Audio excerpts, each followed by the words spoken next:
সুফি সাধকদের দৃষ্টিতে আধ্যাত্মিক জগতে মানুষের মাঝে একাধিক আত্মা রয়েছে, জীবাত্মা, পরমাত্মা। সাধারণত দুইটা আত্মা। জীবাত্মা হচ্ছে হিংস্র জানোয়ারের আত্মা, আর পশুর আত্মা শয়তানের আত্মা। এই তিনটা আত্মার সমষ্টিকে নফসে আম্মারা বা জীবাত্মা বলা হয়। হিংস্র জানোয়ারের আত্মা, পশুর আত্মা, শয়তানের আত্মা, এই তিনটা আত্মার সমন্বয় নফসে আম্মারা বা জীবাত্মা হয়। হিংস্র জানোয়ারের চরিত্র যেমন একটা কুকুর এখানে বসে আছে, পাশ দিয়ে যদি আরেকটা কুকুর যায়, হিংস্রতার কারণে সে লাফ দিয়ে ওই কুকুরটাকে কামড়াবে, ঝগড়া করবে কুকুরটার সাথে, করে না করে না। আমাদের মাঝে যাদের মধ্যে হিংসা প্রবল এমন লোক কিন্তু আমরা অনেকেই আছি না নাই? আমরা ধারণা করেছি আমরা মুসলমান, আসলে আমরা মানুষ হইছি কিনা একটু চিন্তা করে দেখেন। যাদের মধ্যে হিংসা প্রবল, যাদের মধ্যে হিংসা অধিক, নিজের অন্তর চক্ষু দিয়া নিজের আত্মার রূপটা যদি নিজে দেখে, তাকে একটা কুকুরের রূপে দেখবে, সে মানুষ নয়। বিড়াল এখানে একটা বৈশা আছে, ইঁদুর ছুটাছুটি করতেছে, দেখলে লাফদা পড়ে গিয়া কামড়াবে। কামড়াবে না? কামড়াবে না। বিড়ালের মধ্যে হিংসা বেশি। আমাদের যাদের মধ্যে হিংসা প্রবল, আত্মার রূপে নিজেকে কুকুর অথবা বিড়াল রূপে দেখব। নিজের আত্মাটা নিজেকে দেখলে অথবা কোনো ওলি আল্লাহর সামনে গেলে তিনি মানুষ হিসেবে দেখে না, ওই বিড়াল আর কুকুরই দেখে। পরিষ্কার না? পরিষ্কার না? আরেকটা আত্মা আছে পশুর আত্মা। পশুর স্বভাব খাবে আর ঘুমাবে, সে মনিবের কোনো চিন্তা করে না। আপনি একটা গাভী পালেন, যত্ন করে কাছে একটা কদু গাছ লাগাইছেন, অনেক কদু আসছে, সিম আসছে গাছে। এ যদি ছুটতে পারে, সে কিন্তু বলবে না এটা আমার মালিকের গাছ, এটারে ধ্বংস করা ঠিক হবে না। পাইলেই কদু গাছ আর সিম গাছ খায়া সাবার করবে। করবে না? করবে না? পশু যেখানে খায় সেখানেই প্রস্রাব পায়খানা করে, তার পাক নাপাকের কোনো বালাই নাই। আমাদের মধ্যে সমাজে এক শ্রেণীর লোক আমরা আছি যাদের স্বভাব পশুর মতো, টাকা পয়সা ঘুষ দুর্নীতি যা পাই খাইতেছি আর ঘুমাইতেছি। এটা হালাল কি হারাম, আমার জন্য বৈধ কি অবৈধ, বিচার করার শক্তি নাই। আছে না নাই? টাকা পাইলেই হলো।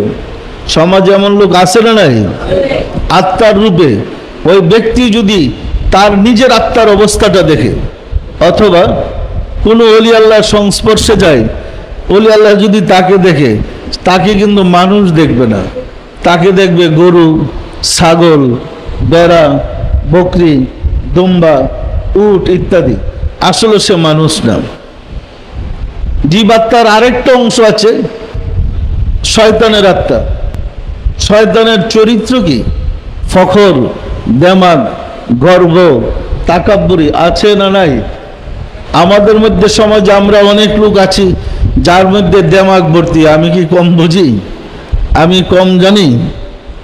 শয়তান রাব্বুল আলামিন যখন বললেন ফাসজুদু লিআদামা ফাসাজাদু ইল্লা ইবলিস, তোমরা আদমকে সেজদা করো, শয়তান সেজদা করে নাই। সে বলে খালাকতাহু মিন নারি ওয়া খালাকাহু মিন তিন, আদম মাটির তৈরি, আমি আগুনের তৈরি, আমি তার চেয়ে শ্রেষ্ঠ।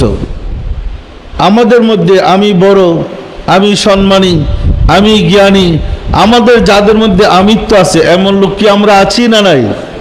অন্তরের চক্ষু দিয়ে যদি নিজের আত্মার অবস্থা নিজে দেখি, অথবা কোনো সুফি সাধক দেখেন, আমাদেরকে মানুষ দেখবে না, আত্মার রূপে দেখবে বানর অথবা শ্রীগাল রূপে।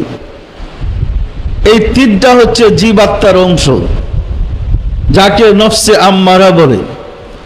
এই তিনটা আত্মা যাদের আছে, আসলে প্রকৃতপক্ষে কেউ মানুষ হইতে পারেনি। বলেন তো, এই চরিত্র ছাড়া সমাজে কয়জন লোক আছি আমরা যে তিনটা আত্মার ব্যাখ্যা করলাম? এই আত্মা ছাড়া সমাজে কয়জন লোক আছে? সংখ্যায় কম, হাজারের মধ্যে দুই একজন পাওয়া কঠিন। কি বলেন?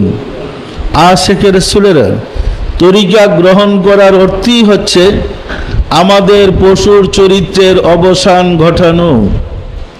আমি পশু, আমার পশুকে মানুষ বানাইতে হবে। এই হায়াতে জিন্দিগিতে যদি আমরা নিজের পশুর চরিত্রকে মানুষের চরিত্রে রূপান্তরিত করতে না পারি, আমার ঠিকানা হবে সিজ্জিনে। সিজ্জিন দুঃখময় স্থান, যেখানে আত্মার জন্য হবে পরম কষ্ট। সুফি সাধকদের অন্তর্চক্ষু খোলা ব্যক্তিগণ সিজ্জিনকে দেখে এবং চিনে। আমাদের কর্ম অনুযায়ী আমাদের আত্মার ট্রান্সফারের সময়টা আসতেছে। পরিষ্কার না? পরিষ্কার না? সবার ভিতরে কিন্তু রূহ আছে, আছে না নাই? সবার মাঝে নফস আছে, আছে না নাই? আমরা সাধনা করে নফসের যত উন্নত লাভ করতে পারবো মৃত্যুর পরে, এখান থেকে রূহটা বের হলে উন্নত বাহনে যেতে সক্ষম হব।